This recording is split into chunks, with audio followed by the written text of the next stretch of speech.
The accident happened on a Tuesday. I remember because I was rushing to get to my evening business class, trying to juggle full-time work and part-time studies. One moment I was crossing the street, the next I was waking up in the hospital with both legs shattered and my life forever changed. Miss Sullivan, a nurse's voice penetrated the fog of pain medications. Your parents are here.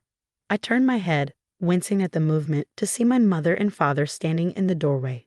Mom's face was tight with worry, but not for me, for their bank account. Dad wouldn't even look at me, his eyes fixed on the medical charts at the foot of my bed. How much is this going to cost? Those were his first words. Not how are you, Sarah? Or thank God you're alive. Just cold calculations. The doctor explained the extent of my injuries. Multiple fractures in both legs. Months of rehabilitation ahead. Physical therapy. Specialized equipment. The list went on, and with each item, I watched my father's face grow darker.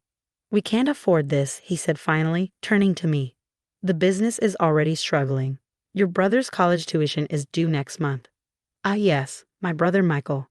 The golden child.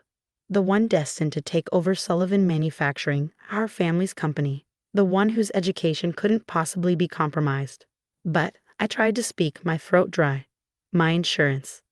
Your basic insurance won't cover most of this, Mom cut in. And we can't put this burden on the family.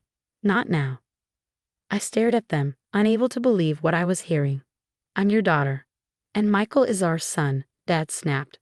The future of our company. We can't risk everything we've built. You're 24, Sarah. Old enough to handle this yourself. 2 days later, they stopped answering my calls. A week after that, I received a text from Mom.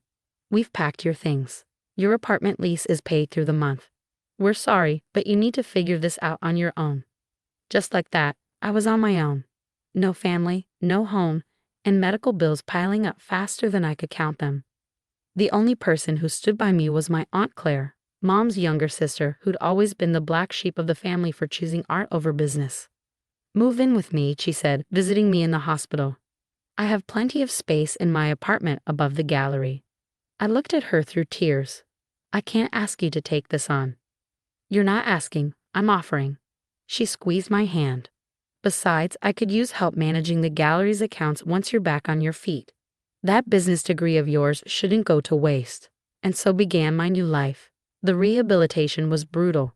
Every step was agony. Every small victory shadowed by setbacks. But Aunt Claire never wavered. She drove me to physical therapy, helped me adapt to crutches, then a cane, and finally, painstakingly, to walking on my own again. During those long months of recovery, I threw myself into learning everything about the art world. Gallery operations, artist relationships, market trends, I absorbed it all. My business background combined with Claire's artistic expertise proved to be a powerful combination.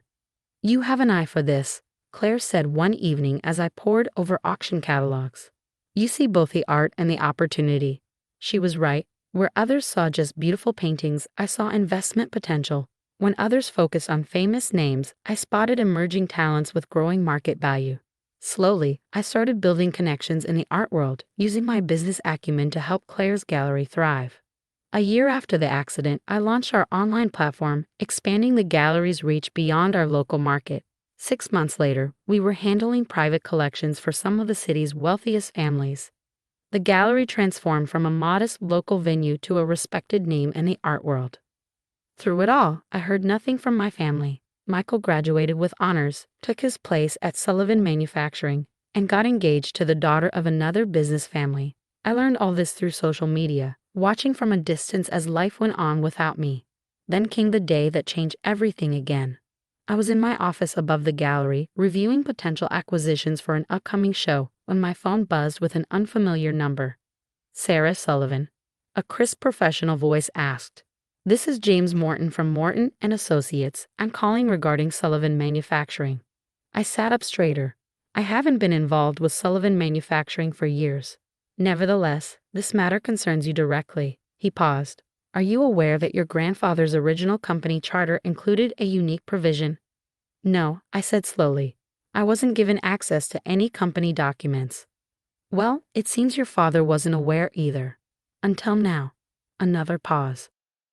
The charter stipulates that any sale or merger of the company requires unanimous consent from all living direct descendants of the founder. That includes you, Miss Sullivan.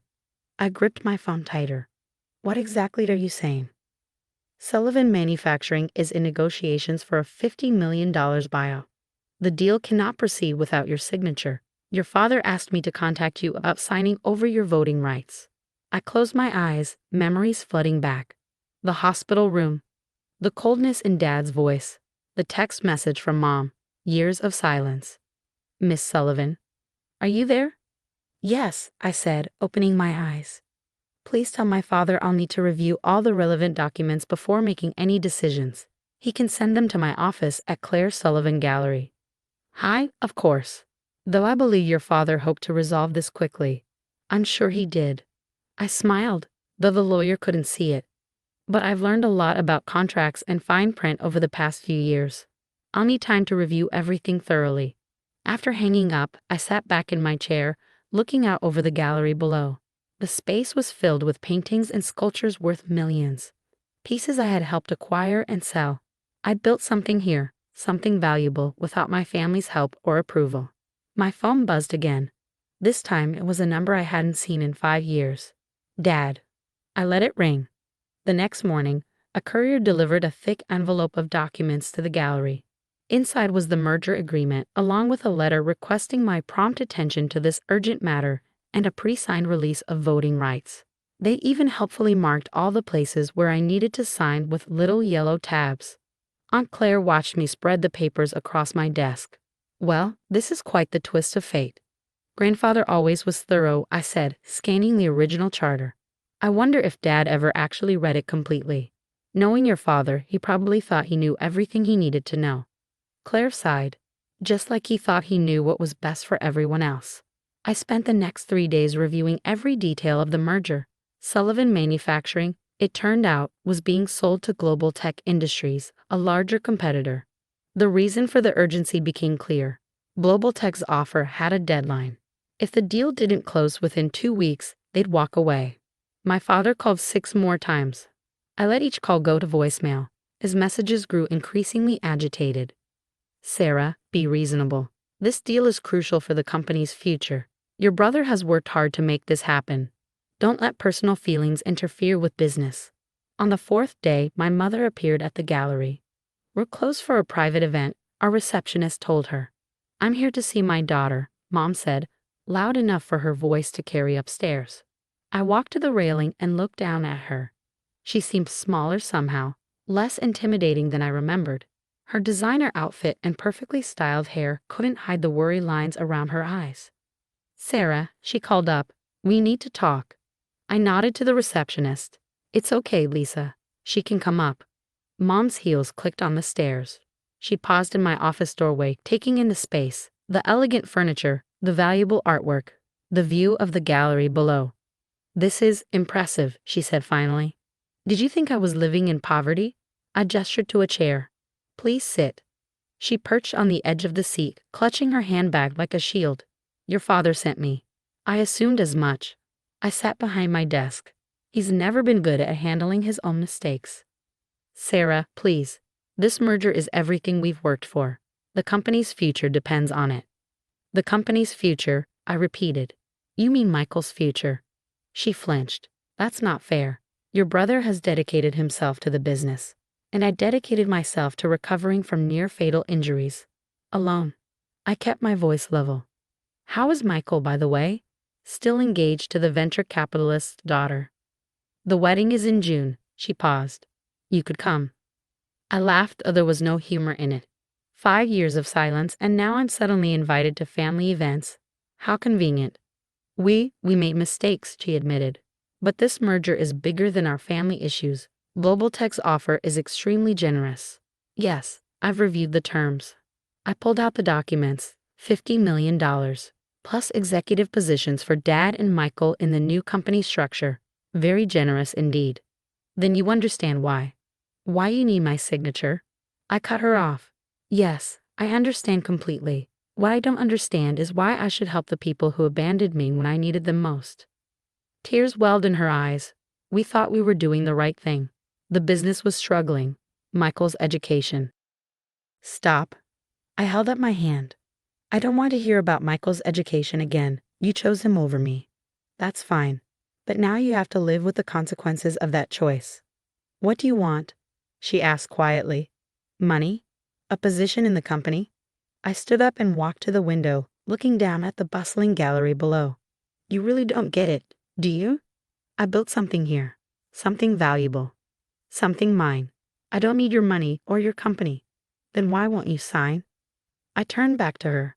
Because for the first time you need me, and I want you to understand exactly how that feels. The next day, my father and Michael showed up together. They didn't bother with the receptionist, charging straight up the stairs to my office. This has gone on long enough, Dad thundered. Sign the papers. I looked up calmly from my computer. Hello, Father. Michael, nice of you to finally visit. Michael stepped forward, every inch the polished executive in his tailored suit. Sarah, you're being childish. This merger is worth $50 million. I know exactly what it's worth. I smiled. I also know Global Tech's deadline is in 9 days, and I know their CEO, Marcus Chen, has a reputation for walking away from deals at the slightest complication. Dad's face reddened. You're threatening to destroy everything we've built. No, I corrected him. I'm exercising my legal right as a descendant of the founder. The same founder whose signature is on my grandfather's charter. The one you apparently never read carefully enough. Name your price, Michael snapped. Everyone has one. I stood up slowly, leaning slightly on my desk. My legs still ached sometimes, a permanent reminder of that Tuesday evening 5 years ago. You want to talk price? I opened my drawer and pulled out a file. Here's my counteroffer. Dad snatched the paper, his eyes scanning quickly. His face went pale. This is insane, he sputtered. 20% of the merger value, a seat on the board of the new company, and a formal acknowledgement of what happened 5 years ago, I added. A public one. Michael grabbed the paper from Dad. $10 million? You must be joking. Do I look like I'm joking? I gestured around my office. I built this gallery into one of the most successful art dealerships in the city. I understand value, leverage, and negotiation. But more importantly, I understand family, or rather what family shouldn't be. We can't possibly, Dad began. You can, and you will. I sat back down. Otherwise, I'll let the Global Tech deadline expire. I wonder how Marcus Chen will react when he learns why the deal failed. A week later, I sat in a Global Tech conference room, watching my father read a prepared statement to the assembled board members and press. 5 years ago, our family made a terrible mistake, he read, his voice tight. We abandoned our daughter Sarah when she needed us most. Today, as we embark on this new chapter for Sullivan Manufacturing, we acknowledge that error and welcome her as an equal partner in our future endeavors. I signed the merger documents immediately after. $10 million was deposited into my account the same day. But the money wasn't what mattered. It was watching my father finally admit his mistake in front of everyone who mattered in his world. That evening, I returned to the gallery. Aunt Claire was waiting with a bottle of champagne. To karma, she said, handing me a glass. To second chances, I corrected her. Some we give others, some we give ourselves. I looked around at the gallery, my gallery. Tomorrow, I'd be attending my first board meeting as one of Global Tech's directors. But this was still my true success story. My phone buzzed. A text from Mom. Can we have dinner sometime? Just us? I stared at the message for a long moment before replying. Not yet. But maybe someday. 5 years ago, they'd thrown me away when I was broken, assuming I'd never amount to anything. Now I was stronger than ever, and they needed my signature to save their legacy. Sometimes karma works in unexpected ways. And sometimes, the best revenge isn't about getting even. It's about rising so far above those who hurt you that they have to crane their necks just to see how far you